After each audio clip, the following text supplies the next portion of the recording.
माय channel. मला माहित नाही माझा आवाज किती पोहोचत असेल तुमच्यापर्यंत, पण आम्ही फायनली पंढरपूरला जायला निघालोय. म्हणजे आता आम्ही आमच्या स्टेशनवरून निघालोय. आम्हाला जायचंय दादरला आणि तिथून आमची पंढरपूरची ट्रेन आहे. सध्या मी आणि माझा मित्र निघालोय आणि पुढे सगळे आम्हाला जॉईन करणार आहेत. So let's go.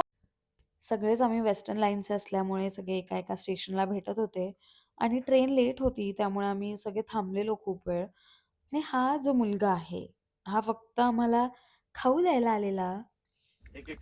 सेटल होऊन आम्हाला 5 मिनिटं पण नाही झाली आणि आम्ही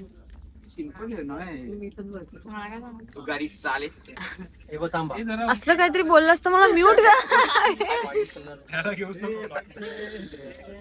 आम्ही हे उनो खेळतोय नो मर्सीवाला आणि हा रूल्स वाजवतोय. ह्यानी दाखवलंय पण की काय एक्झॅक्टली काय करायचंय हे सांगितलं, आम्ही एक्सप्लेन केलं ऑलरेडी. पण हा मान ह्यानी ChatGPTला पाठवलं आणि लिहिलंय काय किसी पे भरोसा नहीं बचा भाई. हे घ्या. अरे परत ते तू लेट चालू. अरे बापरे. Oh my God. त्या मला कलेक्ट करून साठी ये मयूर देतोय मयूर.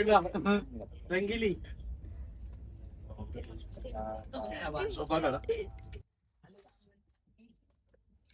खरं तर ते खूप लेट झालेलं.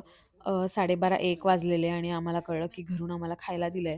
ते आम्ही खाल्लं आणि एसी कोच असल्यामुळे आजूबाजूचे कंप्लेंट्स करतात. मग आम्ही सगळे झोपून गेलो कारण सगळे जॉबवरून आलेले. आणि दुसऱ्या दिवशी सकाळी आम्ही उठलो. दुसरा दिवस म्हणजे ऑफिशियली पहिला दिवस. आम्ही कुरुडवाडीला उतरलो. कुरुडवाडी म्हणून एक स्टेशन आहे तिथे उतरलो आणि मग तिथून आम्हाला परत मागे पंढरपूरला जायचं होतं आणि त्यासाठी बाय रोड जावं लागतं. आणि इथूनच खरी वारीला आलेली जी फिलिंग आहे ती यायला स्टार्ट होते. कारण सगळे वारकरी टुवर्ड्स पंढरपूर चालताना दिसत असतात. सगळ्या दिंड्या तुम्हाला दिसतात इथून जाताना आणि ती एक जी वारीला आलेली फिलिंग आहे ती यायला सुरू होते.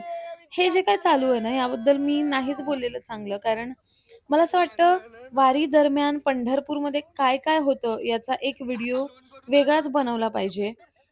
जे काही रेट्स असतात रिक्षांचे म्हणा, गाड्यांचे जे काही रेट्स असतात ना, ते भयंकर आहेत. त्यामुळे आम्ही दरवर्षी असेच जातो. एकाच टमटम ह्याला टमटम म्हणतात आणि एकाच टमटममध्ये आम्ही घुसून जातो. हॅलो. सो मी दिवसभर झोपून होते त्याच्यामुळे मी काही शूट केलं नाही आणि आत्ता आम्ही जातोय दर्शनासाठी.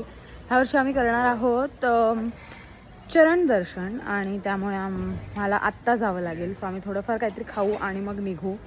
होपफुली ह्या वर्षी फोन अलाउड आहेत असं आम्ही ऐकलं आहे म्हणून आम्ही फोन कॅरी करतो आहे. आणि पाऊस आहे, छत्री नाही आहे, पायात चपलं पण नाही आहेत. सो जर फोन अलाउड असेल तर मी तुम्हाला सगळं दाखवेल व्यवस्थित कसं काय असतं आणि कशाप्रकारे रांग असते, किती लांब असते ते सगळं सांगेन. मी दिसत नसेल कदाचित पण yes, I will update you guys. आमचं जेवण झालं आणि आम्ही त्या लाईनमध्ये आलो आहे जिथे चरण दर्शनची लाईन चालू होते. पंढरपूरपासून साधारणतः 4 किलोमीटर लांब आहे ही लाईन. सगळे सांगतात की 12 तास लागतील, 10 तास लागतील. तर आता बघूया किती तास लागणार.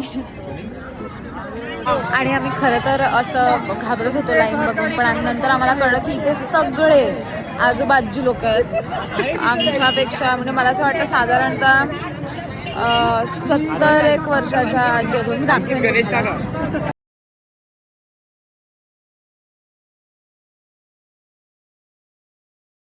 आता वाजलेत ऑलमोस्ट 12 वाजत आलेत आणि आम्ही अजून हा पहिला डोम क्रॉस केलेला नाही आहे. मध्ये मध्ये रांग थांबते आहे.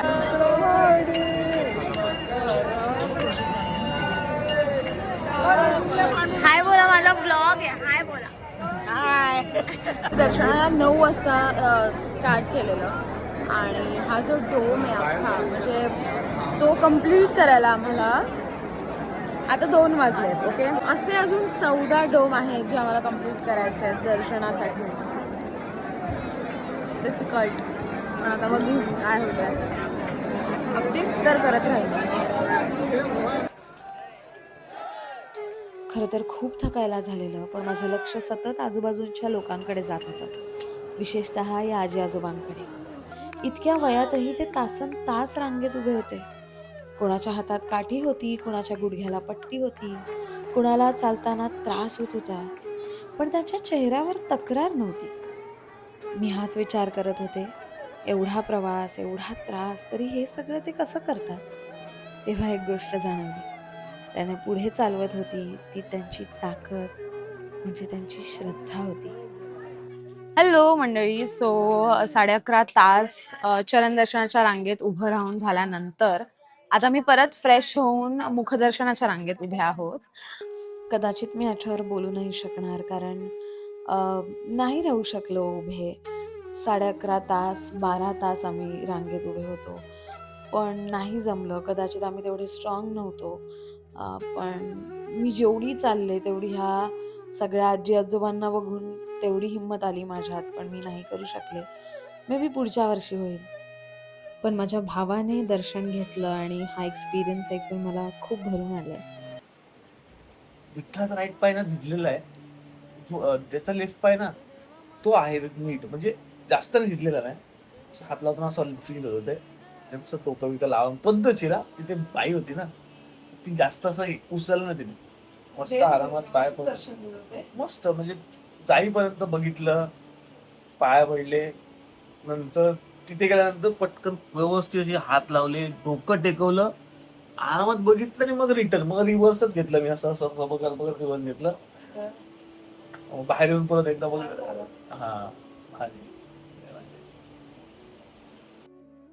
हॅलो, सुप्रभात. आज आम्ही जातोय वाखरीला रिंगणासाठी. खरं तर तुम्ही थोडं मॅनेज करून घ्या, कारण मी न्यू ब्लॉगर असल्यामुळे मला स्मॉल अपडेट द्यायला लक्षात राहत नाही, आणि मग मला आठवतं की अरे आपण तर ब्लॉग शूट करतो. आज रिंगण आहे आणि खूप मज्जा येणार आहे आणि खूप काही होतं तिथे, आणि मी तुम्हाला सगळ्यांना दाखवणार आहे की रिंगण कसं होतं. आता वाखरीकडे जाताना एक वेगळं जग दिसायला लागतं. रस्त्याच्या कडेला कोणी विश्रांती घेत असतं, कुणी चूल पेटवून स्वयंपाक करत असतं, तर कुणी पालखीच्या प्रतीक्षेत तासन तास बसलेलं असतं. या प्रवासात प्रत्येकाचा एकच ध्यास असतो, तो म्हणजे विठ्ठल.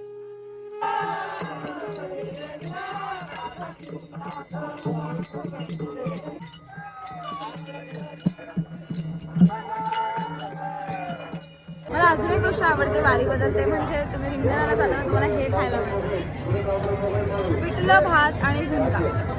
सूप. फायनली आम्ही रिंगणामध्ये पोहोचलोय आता, पण अनफॉर्च्युनेटली आम्हाला उशीर झाल्यामुळे आम्ही मागे बसलोय. पण स्टील रिंगण सुरू व्हायला अजून मला असं वाटतं 1-2 तास आहेत. पण इथे गर्दी बघू शकता तुम्ही. मला असं वाटतं जिथे आपण विचार करतो की हे दुखतंय ते दुखतंय, किंवा मी स्वतः 11 तास रांगेत उभी राहू शकले नाही, पण जेव्हा तुम्ही यांना बघता ना, तेव्हा तुम्हाला वाटतं की आपण कुठे आहोत. लाईक त्यांच्यामध्ये जी एनर्जी आहे, ह्या लोकांमध्ये जी एनर्जी आहे, इन्से. रिंगण सुरू व्हायच्या कितीतरी तास आधीपासून ही माणसं इथे बसून असतात, कारण त्यांना फक्त हा एक क्षण जगायचा असतो. पालखीचं दर्शन आणि रिंगणाचा तो अद्भुत सोहळा. रिंगण सुरू होतं आणि क्षणात वातावरण मात्र बदलून जातं. मग माऊलींची अश्व रिंगणात धावतात. वारकऱ्यांसाठी ते साधे घोडे नसतात हा, तो माऊलींच्या कृपेचा, त्यांच्या अस्तित्वाचा एक अनुभव असतो. अश्व पुढे निघून जातात आणि त्यांच्या टापांखालची माती वारकऱ्यांसाठी मात्र प्रसाद बनते. कोणी त्या मातीत कपाळ टेकवतं, कोणी ती ओंजळीत भरून जपून सोबत घेऊन जातं, कारण त्यांच्या श्रद्धेत ती फक्त माती नसते, तो माऊलींच्या चरण स्पर्शाचा आशीर्वाद असतो. अश्वांची ती दौड, उडणारी ती माती आणि ज्ञानोबा तुकारामांचा अखंड गजर. त्या क्षणी असं वाटतं जणू संपूर्ण विश्व एकाच भक्तीत हरवून गेलंय. विठ्ठल विठ्ठल.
संध्याकाळचे 8 वाजले, रात्रीचे म्हणजे.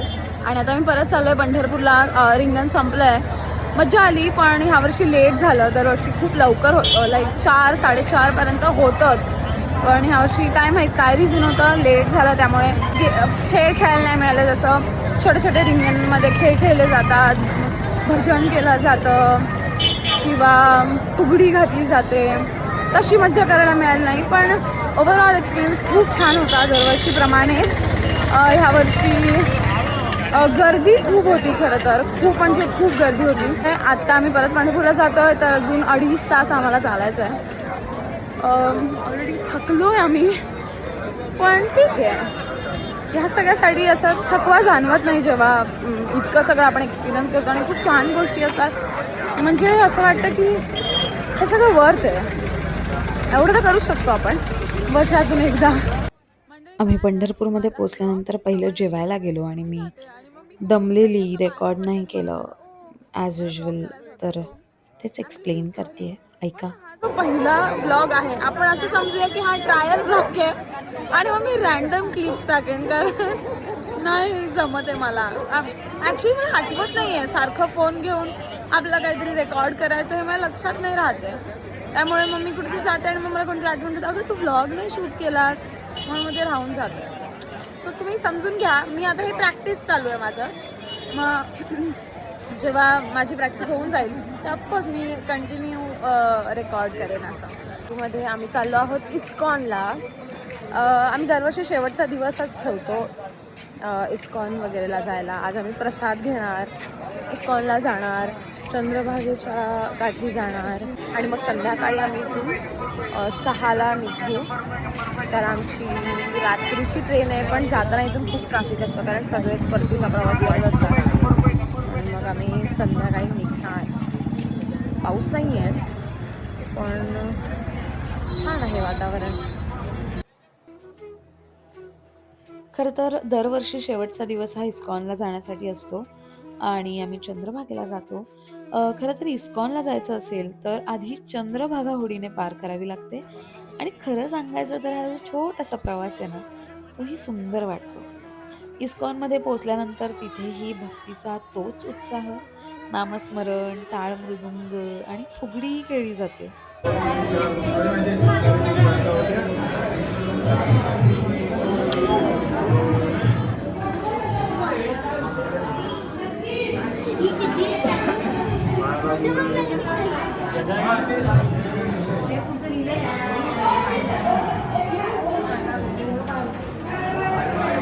परत चंद्रभागेच्या तीरावर आलो तर प्रत्येक ठिकाणी तुम्हाला वारकरी श्रद्धेने स्नान करताना दिसणार. मस्त मज्जा करत असतात. प्रत्येकाची भक्ती करण्याची पद्धत वेगळी असते, पण भावना मात्र एकच असते. हॅलो मंडळी. सो मला हा ब्लॉग संपवायच्या आधी तुम्हाला सगळ्यांना काहीतरी सांगायचं होतं. मी माझ्या इंस्टाग्रामची सुरुवात 1 वर्षाआधी इथे केलेली पंढरपुरात, आणि मला असं होतं की माझा यूट्यूब चॅनलचा पहिला ब्लॉग किंवा पहिला व्हिडिओ कोणताही येऊ दे, मला तो पंढरपुरातच शूट करायचा होता. म्हणजे पंढरपुरात सुरुवात करायची होती त्याची, म्हणून मी खरं तर त्यासाठी थांबलेली पण म्हणू शकता. सो मी माझी यूट्यूब जर्नी इथे चालू करते आहे. आणि मला खात्री आहे की जसं तुम्ही सगळ्यांनी मला यूट्यूबला इंस्टाग्रामला प्रेम केलं आहे, तसंच इथेही कराल. भरभरून प्रेम द्या आणि सबस्क्राईब करा समीक्षा देवी चॅनलला. अजून एक गोष्ट मला सांगायची होती की 1 वर्षाआधी जेव्हा माझं इंस्टाग्राम जर्नी चालू केली, त्यामागे खरंच खूप लोक मला इन्स्पायर्ड म्हणा किंवा इंस्टाग्राम स्टार्ट करण्यासाठी खूप जणांनी मला सांगितलं. त्यापैकी हे काही लोक होते. ह्यांनी मला चॅलेंज केलेलं की तू काहीच करू शकत नाही आणि म्हणजे ते पॉझिटिव्ह वेमध्ये होतं खरं तर, आणि त्यामुळे मी इंस्टाग्राम चालू केलं. अँड थँक्स टू हिम की आज जे काही आहे.